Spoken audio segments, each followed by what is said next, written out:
Hi, I'm Dave Roberts, a virtual CIO and strategic advisor for LBMC Technology Solutions. So just as companies have sound financial, operational, and marketing plans, it's wise to have a sound technology plan as well. When you think of financial planning, technology components play a part of that. You think about life cycle of assets and various other technology components that affect budgeting and financial decisions. With operational plans, you're aligning technology to the operations of the business and making sure that technology supports the business in order to be successful. If you can imagine for a moment, without technology, how would your operations be different? So the technology decisions that come into play with operational decisions are also part of a technology plan. With regard to marketing plans, they're often supporting brand and reputation of a company. So in the worst case, if a company were to be breached and had a breach event, a marketing department could be on the forefront of messaging to stakeholders, customers, and the community at large in protecting the brand and reputation of a company. So whether a financial, operational, or marketing plan, technology leaders will also be responsible for protecting the company's assets as a whole. So protecting the perimeter network for a company, protecting endpoints, and making sure that there are solutions in place that protect those company assets. Operating without a technology plan is a lot like setting out on a trip to a place you've never been without directions.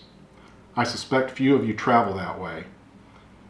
At a time when technology opportunities are expanding with the use of artificial intelligence and the maturation of cloud technologies, along with the risk that is ever present with bad actors and threats that exist in the cybersecurity space, you can ill afford to not have a strategy as it relates to technology.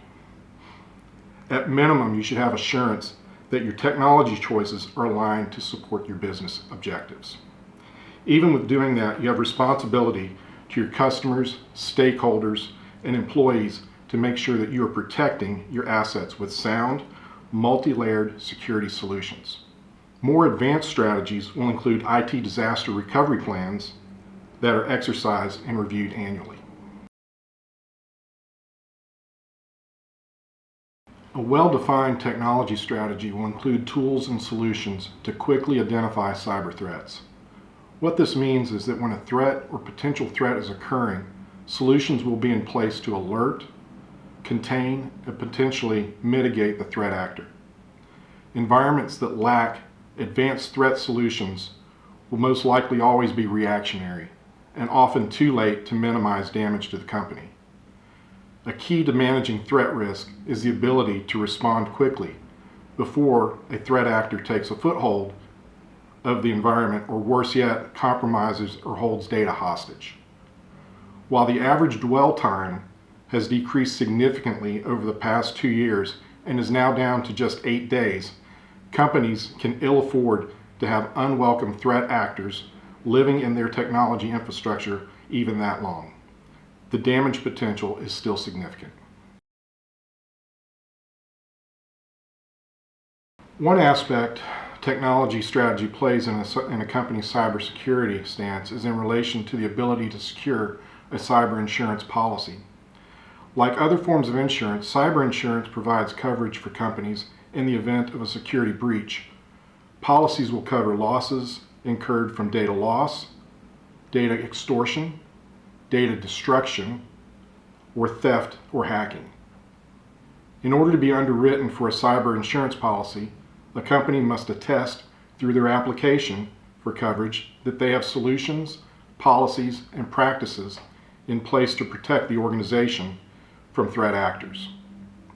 It is critically important that the attester is truthful and complete with responses on their application for cyber insurance.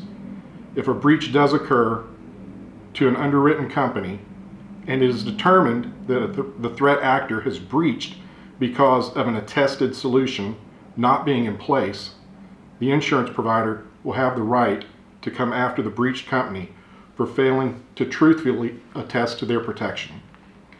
Last year, the Travelers filed a complaint in U.S. District Court in Illinois claiming that they would not have issued cyber insurance to a claimant who was compromised due to lacking multi-factor authentication. The claimant was breached, and after review, it was determined that the bad actor had compromised an account without multi-factor authentication. After, the breached entity reportedly attested that multi-factor authentication was in place. It is thought that this is one of the first cases where a provider has gone after a company to whom they had previously issued a policy. Nonetheless, it draws attention again to the fact that insurance companies take this seriously, and you should too. As previously noted, the potential consequences of not having a technology strategy are the very real risks of being breached. A breach event can be catastrophic to a company, with potential for lost revenue, loss of customer trust, and loss of reputation. If you begin with the commitment to have a plan, you'll quickly determine what you need to do to protect your company and your assets. As that relates to best practices, consider these things. Should you back up your systems with a backup solution that is immutable? Yes, that's a best practice. Should you apply security patches to your servers and workstations? Yes, that's a best practice. Should you allow all of your employees to access only data that is required for them to do their job? Yes, that's a best practice. Should you have a security solution that protects your network perimeter? Yes, that's a best practice. Should you have an IT disaster recovery plan? Yes, that's a best practice. Much of the development of a technology strategy is in the application of simple best practices that we've just listed. That's not an all-encompassing list, but I want you to take away that having a plan based on best practices, many of which reflect plain common sense, is the start of a technology strategy. Be intentional about it. Make a plan. Start with the basics and base it on common sense fundamentals. That's a great question. In the sense of disaster recovery, we often think about natural disasters, tornado, flood, or things like fire or loss of key leadership. Today we have to consider cybersecurity breach along with those just mentioned. A cyber breach can render systems unusable and shut down a company. As part of an incident response plan, a company will quickly identify options that may indicate declaring a disaster and activation of a disaster recovery plan. In the case of a cyber breach, a company may have to rely on data backup systems to begin restoring systems to their state prior to the breach event. Technology strategy will drive what types of backup systems are immune from cyber breaches. These would include systems that are immutable, meaning that their credentials and connection to the network are outside of systems that bad actors can reach. Since disaster recovery plans should be reviewed annually, they would be subject to updates and changes in technology that support disaster recovery. It would be quite unfortunate to have a breach event and discover that a solution counted upon for response is no longer available or is outdated.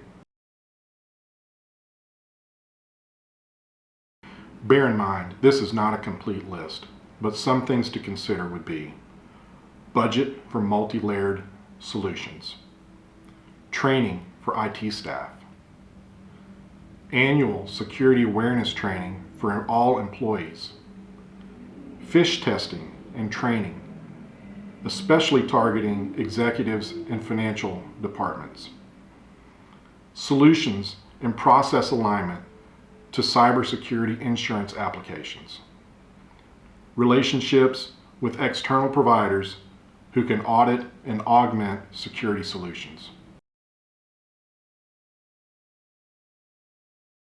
One of the more interesting aspects of AI and machine learning is the endpoint protection area.